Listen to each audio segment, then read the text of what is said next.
Hello good morning everyone. यो चाहिँ हाम्रो डे 2। अब चाहिँ हामी जाँदैछौँ। यहाँ जति पनि देखा गर्छ सबै खेल्नुको लागि।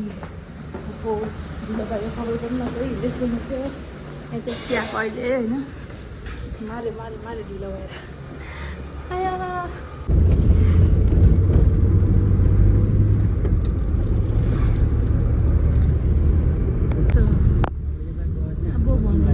अब हामी जाँदैछौँ। यस्तै रहेछ गाइस, पोखराहरू चाहिँ सानो सानो ट्याक्सीहरू चल्दो रहेछ। सानो सानो बेसी चाहिँ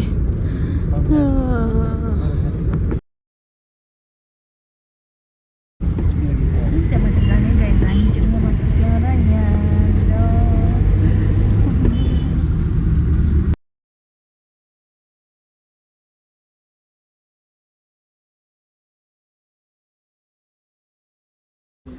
फाइनली गाइस हामी चाहिँ यहाँनिर छ पुङ्दीको टाइप पुगिसक्यौँ। हेर्नु चाहिँ यहाँ यस्तो छ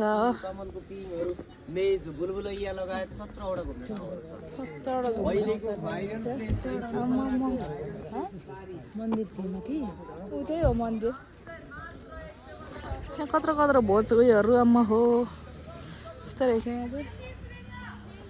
अब म तपाईँहरूलाई म के देखाउँछु भने नि यो त भइहाल्यो यो पुङ्दीकोट। यतापट्टि चाहिँ हेर्नु न, अम्बो यस्तो दामी कञ्चनजङ्घा भ्यू। अहिले त अलिक हिउँ पग्लेछ क्या। पोखरा लेक यहाँ मुनि ऊ फेवा लेक। ओहो हिजो हामी गएको सारङकोट ऊ त्यहाँ होट यस्तो रहेछ यता चाहिँ। यहाँ माथि पनि फेरि 17वटा घुम्ने ठाउँ छ है। के हो त्यो भगवान्हरूको पनि के भन्नु थियो यस्तो। यहाँबाट चाहिँ एन्ट्री अहिले भने चाहिँ एन्ट्री गरिसक्यौँ हामी चाहिँ। ओम नमः शिवाय। हामी चाहिँ जाँदैछौँ। वाह पुङ्दीकोट पुग्यौँ। यता पुङ्दीकोट अहिले भन्ने चाहिँ हामी अफरमा रहेछ है। अब चाहिँ 900 ब्याग किन्नु जानु पऱ्यो। मैले ब्याग बोकेको छुइनँ नि त कि मैले ब्याग बोकेको छुइनँ भनेर अफर भनेको छु। मलाई चाहिँ त्यस्तो लाग्यो। साह्रो पर्दछ नि त यस्तो दामी ठाउँमा बस्नु पाउँदा त हो भएन त। यहाँ भने चाहिँ यस्तो रहेछ है गाई चाहिँ। पुङ्दीकोट भन्ने ठाउँ चाहिँ यस्तो रहेछ दामी। यस्तो दामी ठाउँमा चाहिँ यस्तो रहेछ। यहाँ माथि जानुलाई चाहिँ जुत्ता खोलेर जानुपर्ने रहेछ। ओहो माथि गणेश भगवान् पनि डुलिरहेको थियो यहाँनिर। यो घुमिबस्दो रहेछ कि अहिले चाहिँ भने यहाँ हाम्रो मम्मी चाहिँ माथि जानु हुँदैछ। म चाहिँ गइनँ गाइस, मम्मी जानु हुँदैछ गाइस। मम्मी चाहिँ यहाँ माथि जानुभएको छ। म चाहिँ यहाँ यताबाट जाएँ। अम्म शिवलिङ रहेछ। ओम नमः शिवाय। टाढैबाट दर्शन गरिदिउँ भगवान्को। तपाईँहरू पनि गर्नुहोस् यहीँबाट। फ्यामिलीहरू पुङ्दीकोटको नजारा पनि देखिहाल्नु भयो होला। अब चाहिँ हामी अझै पनि धेरै ठाउँहरू डुल्नु पर्ने छ कि गाइस। सो त्यही भनेर चाहिँ हामी छिटो गर्दैछौँ। मम्मी यहाँ माथि जानुभएको छ। अन्त यतापट्टि चाहिँ यस्तो रहेछ। म चाहिँ अब यहाँनिर फेरि तपाईँहरूलाई अलिकति माथिबाट कञ्चनजङ्घाको भ्यू देखाउँछु। हेर्नुहोस् ल।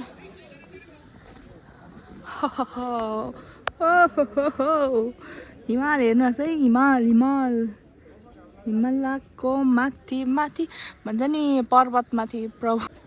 अब भने चाहिँ हामी यहाँ पुङ्दीकोटबाट चाहिँ हामी निस्किँदैछौँ गाइस। किनभने अरू पनि ठाउँहरू डुल्नु छ हामीलाई चाहिँ होइन। मेरो मम्मीहरू न हिमालमाथि मेरो आमालाई राखेर म यहाँ हिँड्दैछु गाइस। ओम नमः शिवाय। ओम उतातिर चाहिँ यस्तोहरू चाल्छ कि किन मिल्छ यहाँनिर चाहिँ।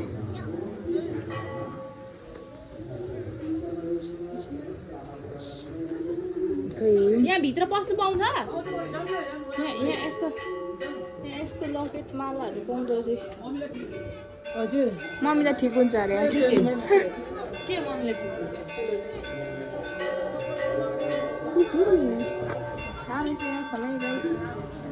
लाबुबुहरू रहेछ हातमा लाउने यस्तो रहेछ।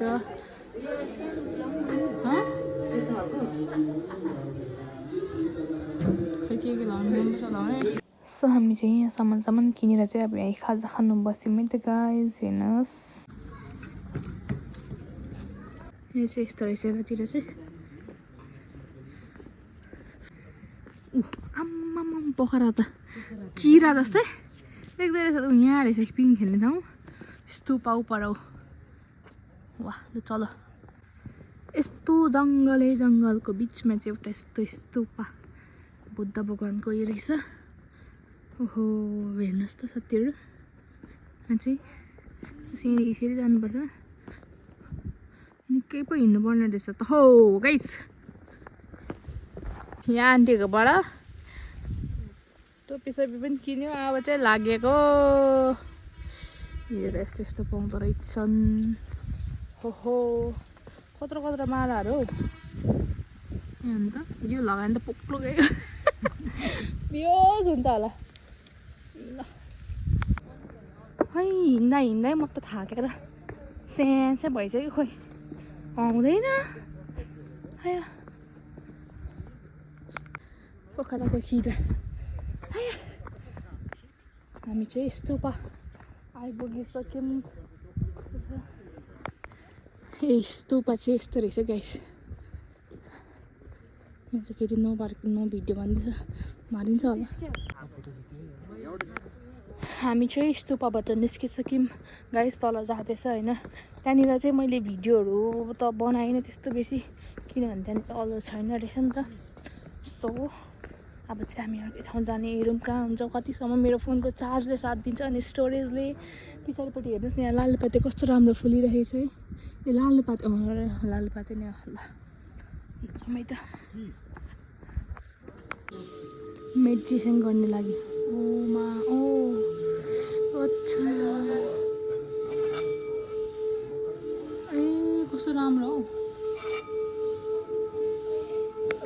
यस्तो बजार स्तूपादेखिको तल बाटोमा चाहिँ यस्तो मार्केटहरू रहेछ इस्सम्म के किन्नु चाहिँ यस्तो रहेछ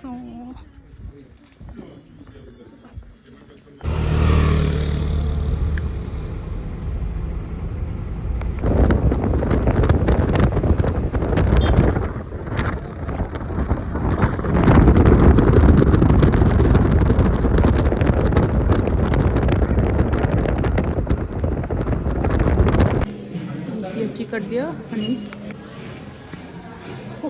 ड्याङ्गै लगाइदियो भने चेप्टिन्छ मात्रै ए यो गुफा जान आँटेको हामीले यो गुप्तेश्वर महादेव गुफा जान आँटेको अहिले चाहिँ हो भिडियो गर्नु दिन्छ होला खै म त त्यस्तो डर लाग्छ नि भिडियो जतापाइ त्यसै गर्नु पनि हो त्यहाँ तल भित्र चाहिँ यस्तो रहेछ हौ अबै कस्तो मजाको रहेछ हौ यहाँ हेर्नु न यहाँ यस्तो राम्रो रहेछ देश गुप्तेश्वर महादेव खेप चाहिँ यस्तो रहेछ यतापट्टि अघि हामी अब यहाँ माथिबाट हो वाउ दामी छ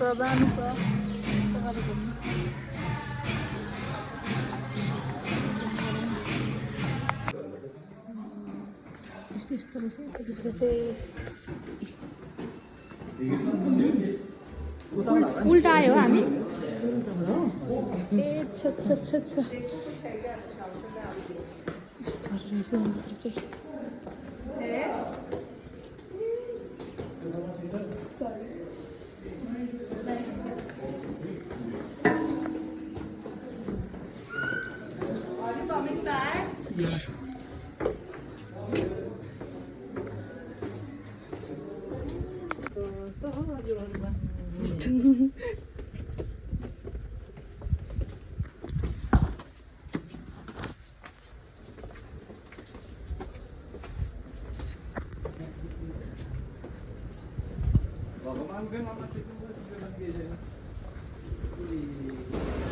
यस्तो ठाउँ आइपुगेर यत्रो आइपुग्यो यहाँ चाहिँ पाउँछ त फोन सबैले खिच्दैछ यहाँ चाहिँ ओ माई गड यहाँ माथि कति उयो छ यहाँदेखि यसरी उम्रेको ऊ माथिबाट झर्छ अब यो यसरी झर्छ कहाँ खाऊ यहाँ माथि त कत्रो कत्रो बिल्डिङ पो छ यहाँ भित्र त यस्तो पनि छ त फेरि म त छक्कै परेर यस्तो रहेछ है भगवान् यस्तो सिँढी हिँड्नुपर्छ यस्तो यतातिर कस्तो रहेछ हामी चाहिँ यता भित्रबाट यहाँ माथि त के छ के बोल्ने के नबोल्ने म त केही बोल्न पनि आएन केही भन्न नि आएन यस्तो खतरनाक ठाउँ रहेछ यो माथिबाट हेर्दा त यस्तो देख्दैन कि तर यहाँ तल आएपछि भित्र छिटै गएपछि के कस्तो कस्तो हो अब यसलाई कसले एक्सप्लेन गर्ने मैले त जानेन एक्सप्लेन गर्नु पनि मैले पनि बुझिनँ हो यस्तो चिजहरू चाहिँ यहाँ पानीले भिजेर यहाँ सक्न आँटेको पानी भिजेर भनेको यहाँ अब यहाँ देख्दैन यहाँ त हो यस्तो देख्नु रहेछ नि पर त्यहाँ फल्स रहेछ फल्स हो पर त्यहाँ कहाँबाट जाने थाहा थाहा छैन जाने बाटो त छैन त म चाहिँ यहाँ फोनबाट हेर्दैछु नदेखेर तपाईँको फोनबाट हेर्दै थियो भनेको नि यहाँबाट त्यस्तो देखेन त मेरोबाट त्यही हो अनि चाहिँ ओहो कस्तो राम्रो देखेको हो हुन्छ धन्यवाद अब चाहिँ भने हामी डेभिड फल्स यता भित्र जाँदैछौँ